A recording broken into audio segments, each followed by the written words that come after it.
Hey everybody, Sneaky Narcotic, back at it again with another YouTube video, back at it again with some more Core Set 2020 spoilers today. Before we get into it guys though, I'd like to please ask y'all to like, share, and subscribe, do all that usual YouTube stuff. I would greatly appreciate it. So guys, let's get into the first card of the day. Vampire of the Dire Moon, 1 black mana, creature vampire uncommon. It has Death Touch, it has Lifelink, and the flavor text reads, "This place suits me, craven authorities, and plentiful prey." It is a 1/1 for 1 with Death Touch and Lifelink. So nothing really to write home about too much. I do appreciate a Death Touch Lifelinker. That's a vampire, of course. But it's, nothing too much to write home about. Bloodthirsty Aerialist, 1 generic, 2 black mana, creature, vampire, rogue. It is an uncommon. It has flying. Whenever you gain life, put a +1/+1 counter on Bloodthirsty Aerialist. A circus acrobat in life, she kills with such fluid grace that even her victims are awed by her performance. And it is a 2/3.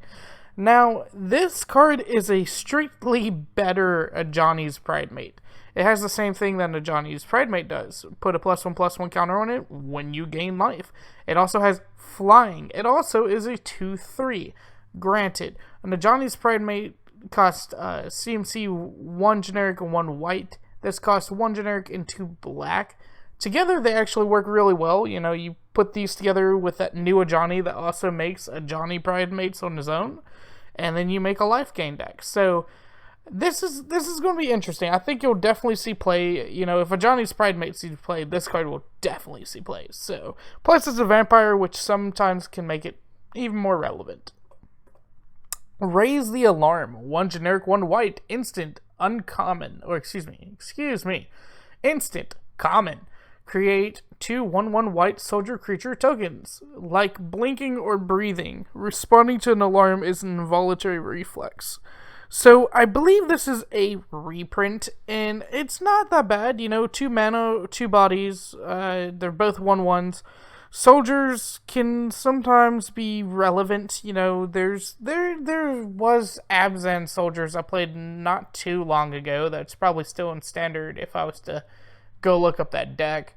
And it didn't do that bad. So I would say, you know, for token building, for standard, you might see it played some. I really think this will shine more in draft. You know, as a common especially, you can stack up as many raised alarms as you want and go wide. So for the go wide strategy in draft, this will probably be really good.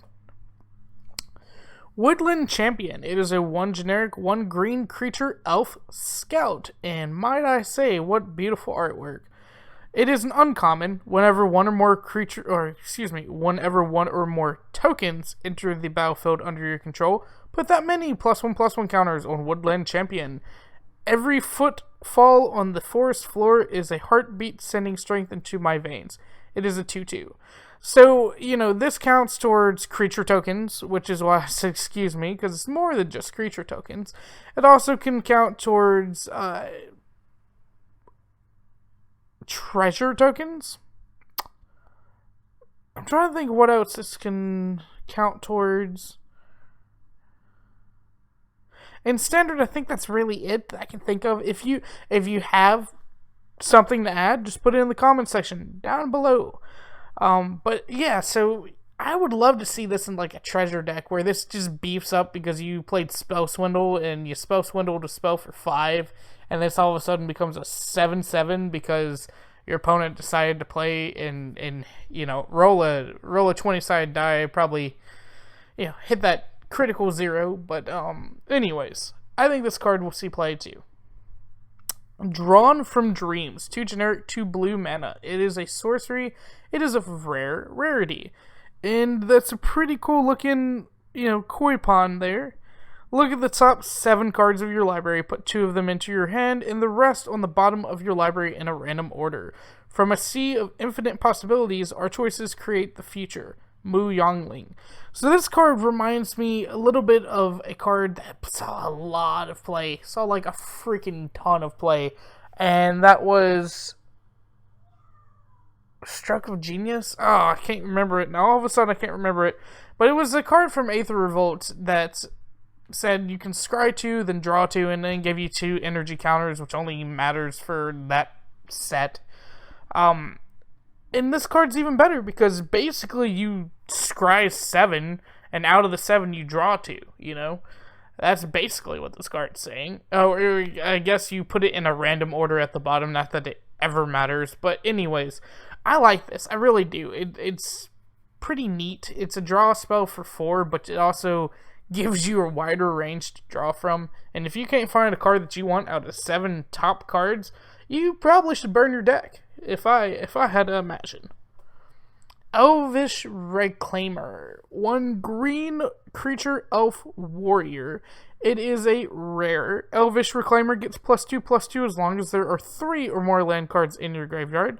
Pay 2 generic mana and tap it. Sacrifice a land. Search your library for a land card. Put it onto the battlefield tab, then shuffle your library.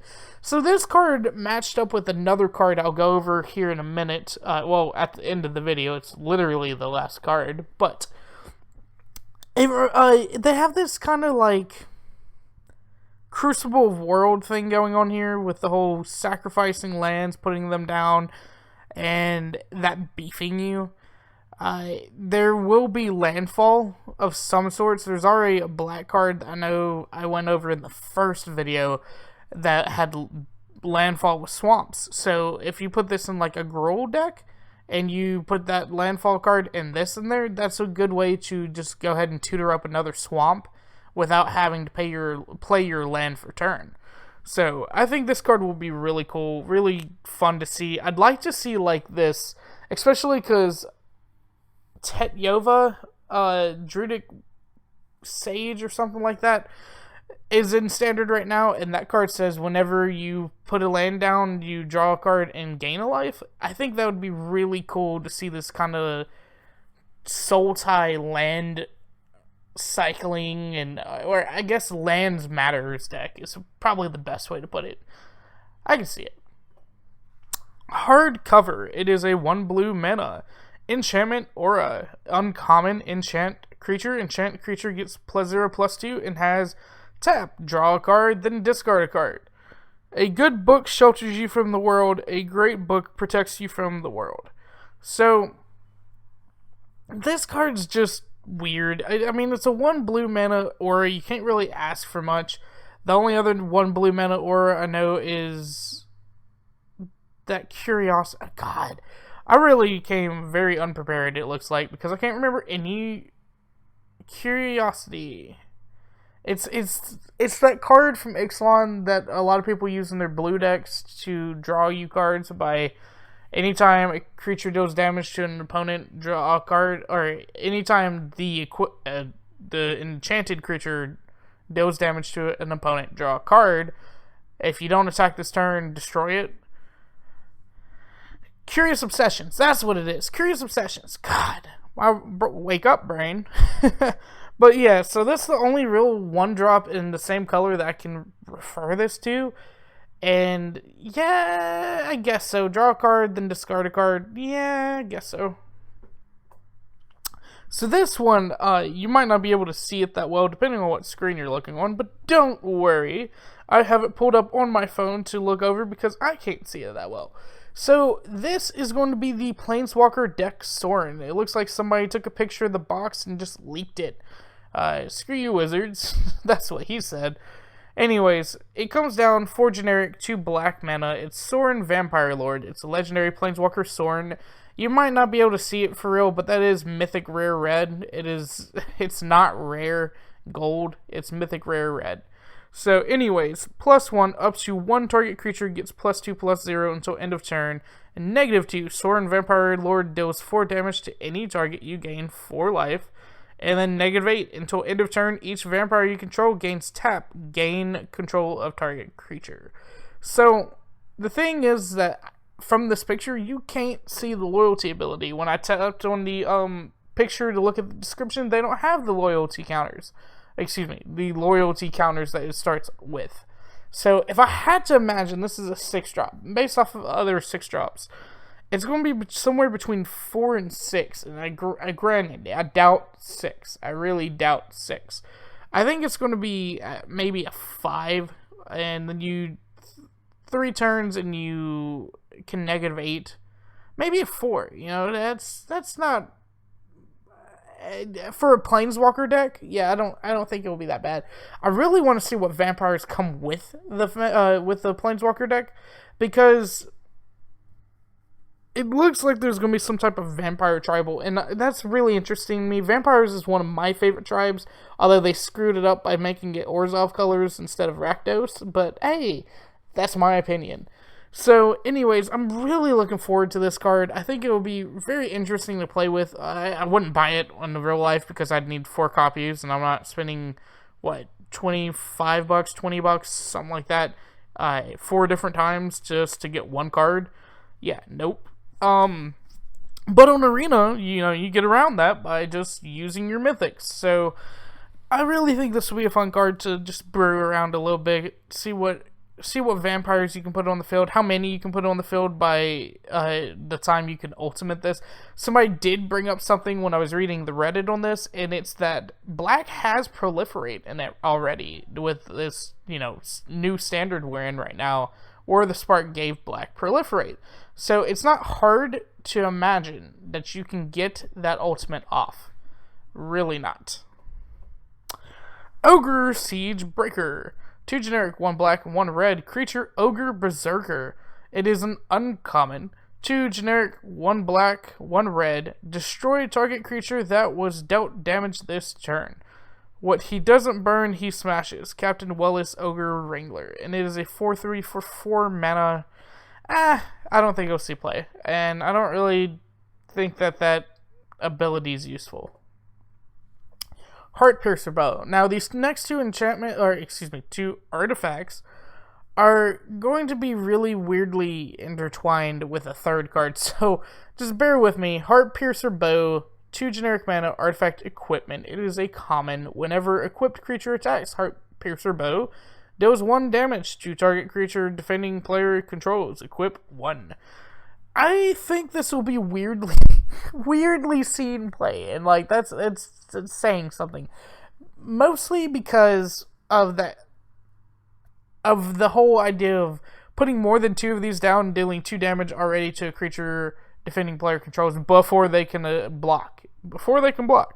So, and it doesn't have to be the same creature. You can ping one and then ping the other. It doesn't matter. But I think that's why Heartpiercer Bow will see play. We'll see. The next card, Vial of Dragonfire. 2 generic mana, artifact common, 2 generic mana, and tap it. Sacrifice Vial of Dragonfire. It deals 2 damage to a target creature. The Artificer assured me that the Vial is strong enough to contain the Dragon's Breath. I just need to make sure to throw it far enough. Con me last words. Why is everybody having last words all of a sudden? Renowned Weaponsmith. So, 1 generic, 1 blue. Creature, human, artificer. It is an uncommon. Tap it, add 2 generic mana. Spend this mana only to cast artifact spells or activate abilities of artifacts, which means that you can use it to equip if you can't read that. 1 blue mana and tap it. Search your library for a card named Heartpiercer Bow or Vial of Dragonfire. Reveal it, put it into your hand, then shuffle your library. It is a 1/3.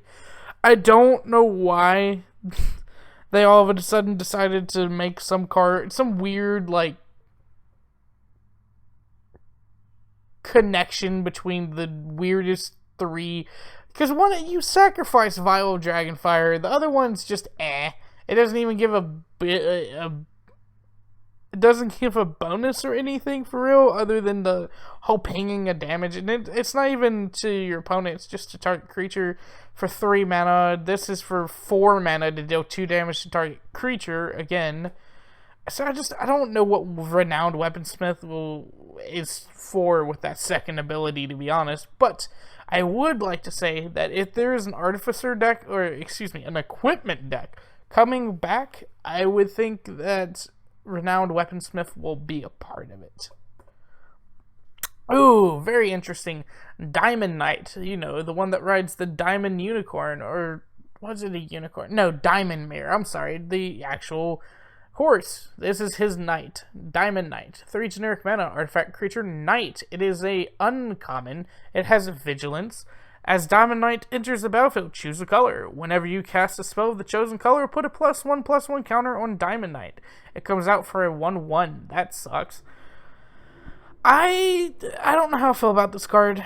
I love the flavor of it though. It going with Diamond Mare and doing something similar but different. That's pretty cool. I do wish that it came out for like a 2/2 instead of a 1/1, but hey, beggars can't be choosers. Ferocious Pup. This card wins the cutest card of the deck, probably the set, and definitely of the day. 2 generic, 1 green, creature wolf. It's a little wolf. It isn't a common. When Ferocious Pup enters the battlefield, create a 2/2 green wolf creature token. The strongest pack has the fiercest pups. Oh, that's cute. And it is a 0/1. So, 2 bodies, 3 mana, 2/2, and a 0/1. I mean, I guess that's okay. What's really important is that Ireland Cord is in the standard right now, and I forgot to look her up for this video, so if you'll give me just a second, I'll definitely look her up. But I believe Ireland Cord does something really good for wolves and werewolves, and there's a card later that actually mentions werewolves, which makes me think werewolves might come back, at least like in some maybe core set next year. I don't know, but I do think werewolves are going to come back as well as wolves in general, and that's pretty cool to me. So, images. Where is Ireland Cord's new card? Come on.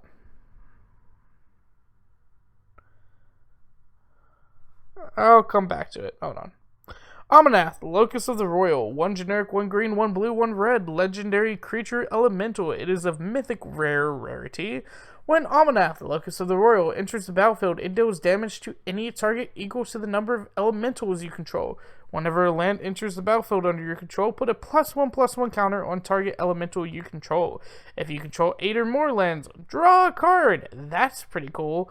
You can draw cards. That's pretty freaking sweet. I wish they would have done something different with Omnath, because it says under your control, put a +1/+1 counter on target elemental you control. Well, I guess, okay, so then you can put it on, yeah, alright. You can put it on Omnath, and I guess that's good enough.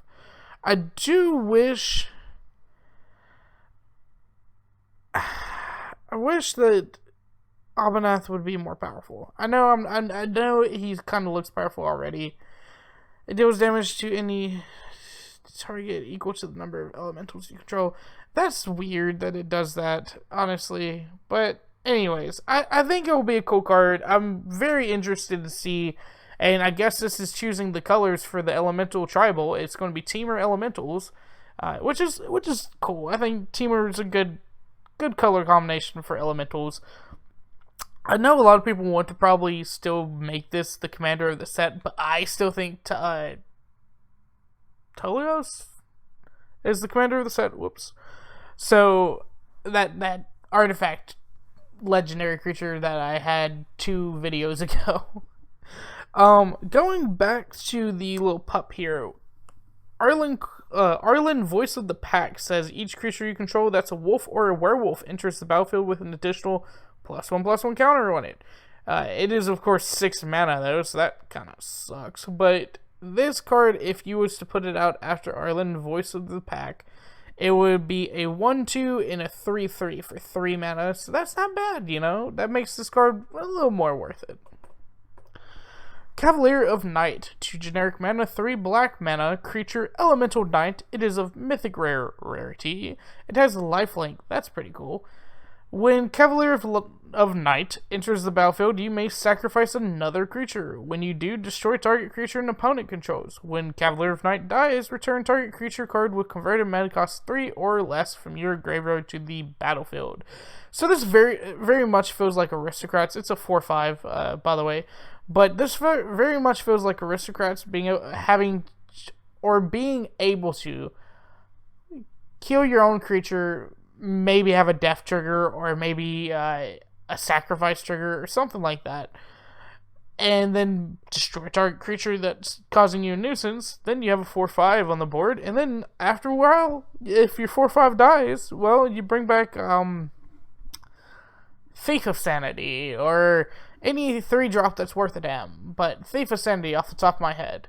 So, that's pretty good, you know. Well, 3-drop or less, so... and I still don't remember the Celebrant's name. Cruel Celebrant, that's what it's called. Cruel Celebrant. Also a good target for that bring back. Possessive Dragon, 4 generic mana and 1 red creature dragon uncommon, flying. When Possessive Dragon enters the battlefield, create 2 colorless treasure artifact tokens with tap it, sacrifice this artifact, add 1 mana of any color. Why is treasure still a thing? That's my question here. I'm sure he won't notice if I only take... Look, some more last words, guys. Theria the Cunning, last words. And it's a 3/3 for 6 that gives you 2 more mana. So I guess you can technically say it's a... What? Excuse me, not for 6. It's for 5. So technically it's for 3. And it's a 3/3 with flying. I don't like it. It's not uncommon. You can't ask for much.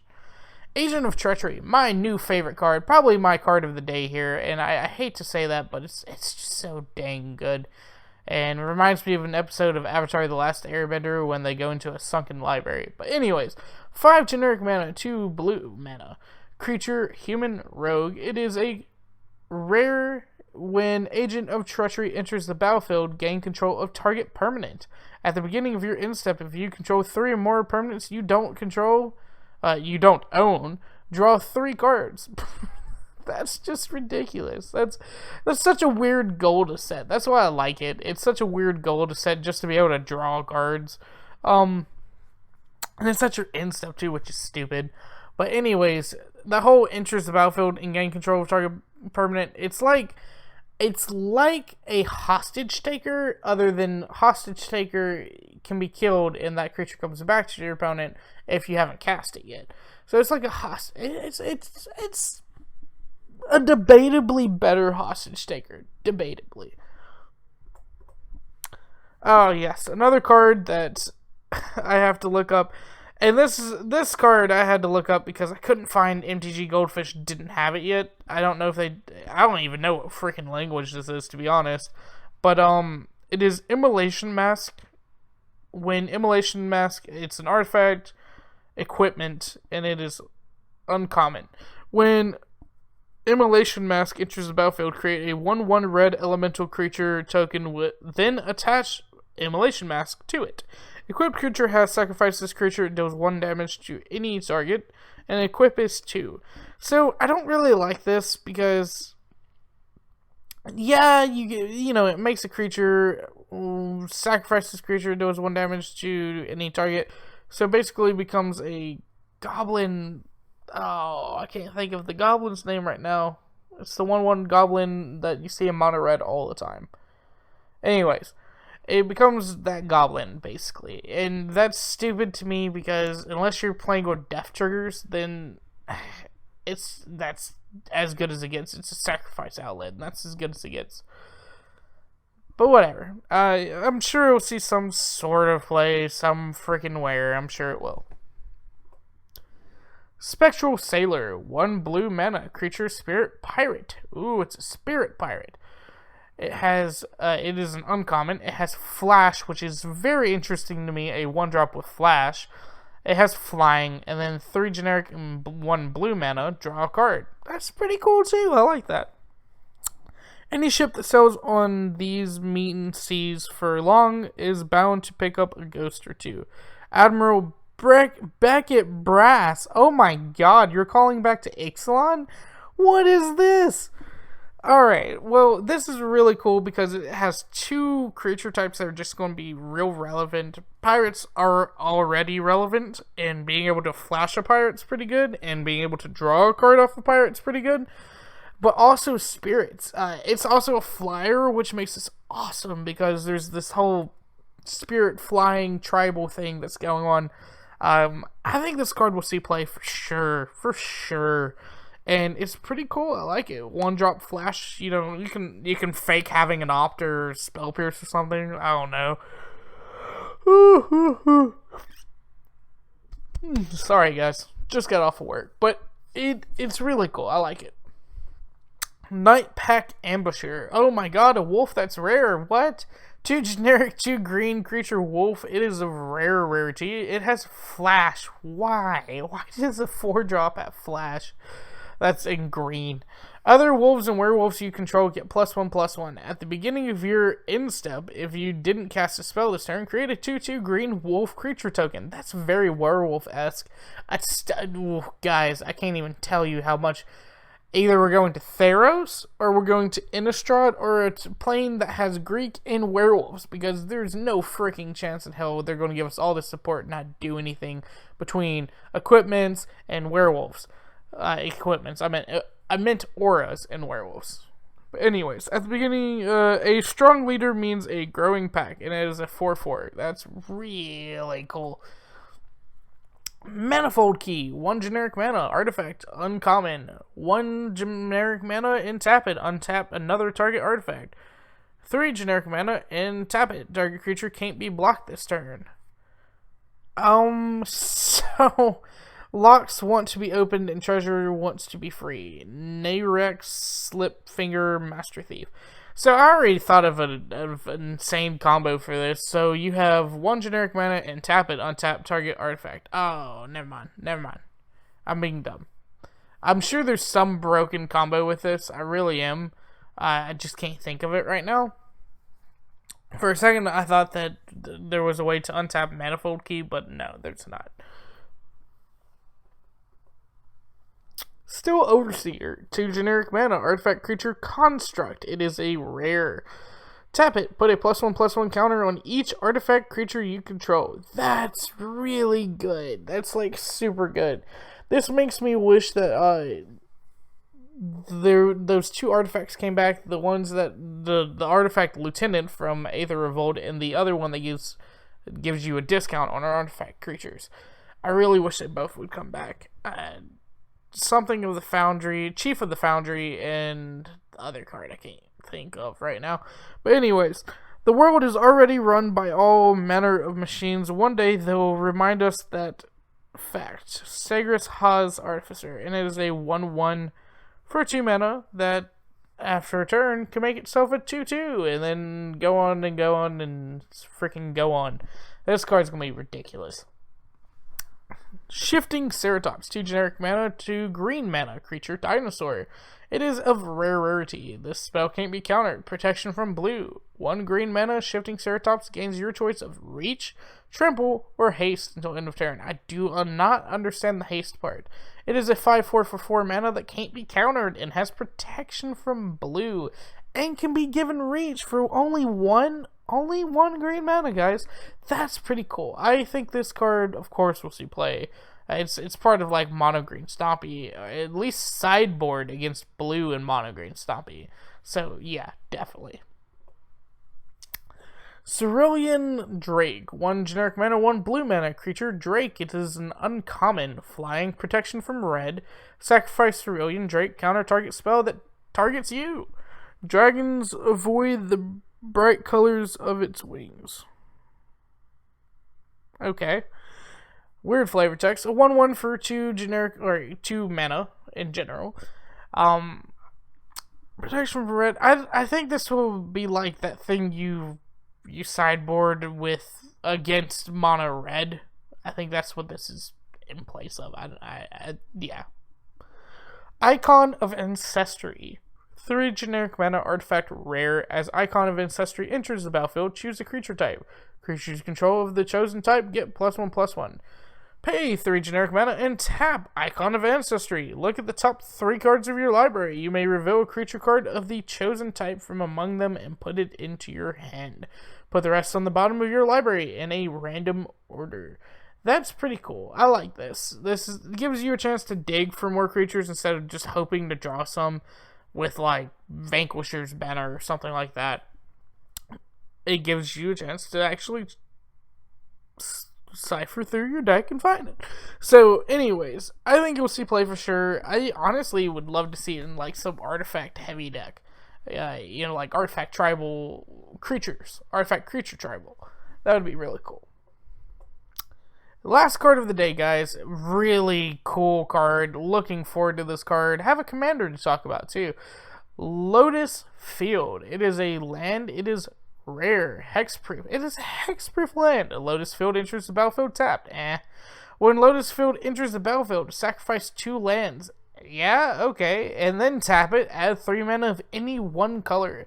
So this is a Gilded Lotus on a freaking land, except for it also has hexproof. And yes, you have to sacrifice lands, but there's this like weird sacrifice land tribal anyways with that card we talked about earlier. Also, this is really cool for like a the Lord Windgrace deck. I don't know why I can't think of it. The Lord Windgrace deck. Because then you already are meaning to put some lands into your graveyard, but also that you can just recur those lands. Even if you have Crucible World and Standard, you can just recur those lands. It's not the end. So, I like it. I think it will see some sort of play for sure. You know, that whole adding 3 mana. Now, a good thing it gave it hexproof, because if they Field of Ruin your freaking Lotus Field, that would feel like butt. That would feel like straight up butt. But anyways, guys, thank y'all for watching. Please like, share, subscribe, do all that usual YouTube stuff. And this is Sneaky Narcotic, signing off.